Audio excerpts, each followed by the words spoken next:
Alors, y a-t-il des entreprises traditionnelles, justement, qui sont Oui. confrontées à ce phénomène de la crowd economy, que vous citez en exemple dans leur capacité à avoir innové? Mais en France, il y en a pas. Il y en a évidemment, mais il y en a pas beaucoup parce que le fait est que les GAFA sont tous américains. Google, Amazon, Facebook et Apple sont américains.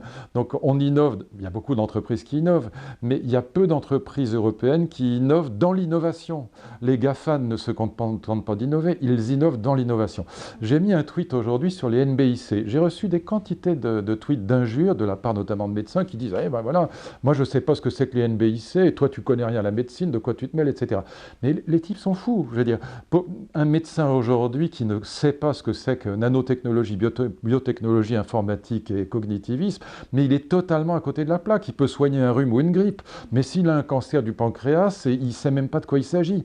Et donc on est vraiment à côté de la plaque, parce que quand Google s'engage, par exemple, avec le big data sur le cancer, c'est parce qu'ils savent très bien qu'en comparant des dizaines de milliers de milliards de cellules cancéreuses, on va pouvoir faire des thérapies ciblées personnalisées, qu'on va régler la question du cancer. Mais si vous êtes le médecin qui croit encore que c'est la clinique qui remplace tout, qui n'a pas encore compris que des analyses de laboratoire vont détecter la présence de cellules cancéreuses bien avant l'apparition des symptômes, le malheureux vous envoie à la mort à coup sûr.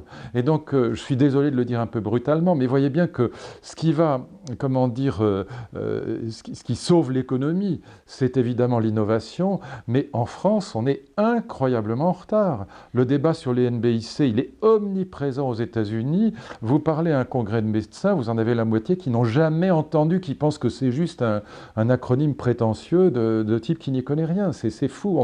On se pince pour croire que c'est... Voilà.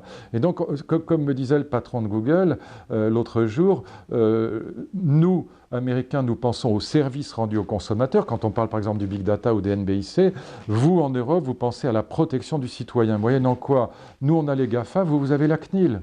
Est-ce que vous pensez que l'intervention de l'État est une nécessité Alors, dans certains secteurs? je ne suis pas du tout un libéral convaincu, je suis totalement libéral en matière d'économie et totalement social-démocrate en matière de politique sociale.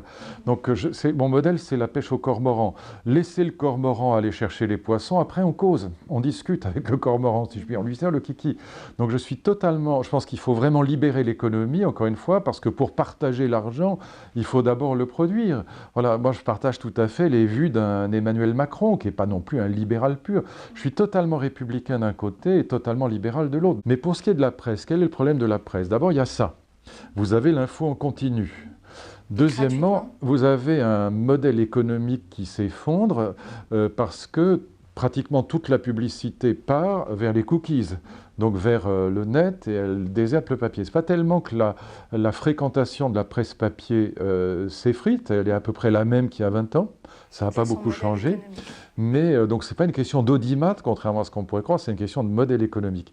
Et donc vous avez une triple concurrence, donc à la fois l'information en continu, qui est très forte, parce que vous avez ça, les notifications, mais vous avez aussi France Info, puis vous avez les chaînes BFM et les autres, les chaînes d'infos en continu. Donc le malheureux patron du Parisien ou du Figaro, il ne peut pas vous resservir une quatrième fois demain matin ce que vous avez déjà eu 3 fois par votre smartphone, par la chaîne, par France Info et par les chaînes de télé en continu. Donc il est obligé, il est exactement dans l'innovation destructrice, parce qu'il est un clou chasse l'autre, il est dans la course à l'angle nouveau, au scoop. Donc très difficile d'être aujourd'hui patron d'un hebdomadaire ou d'un journal, d'un quotidien. Donc vous avez cette première concurrence.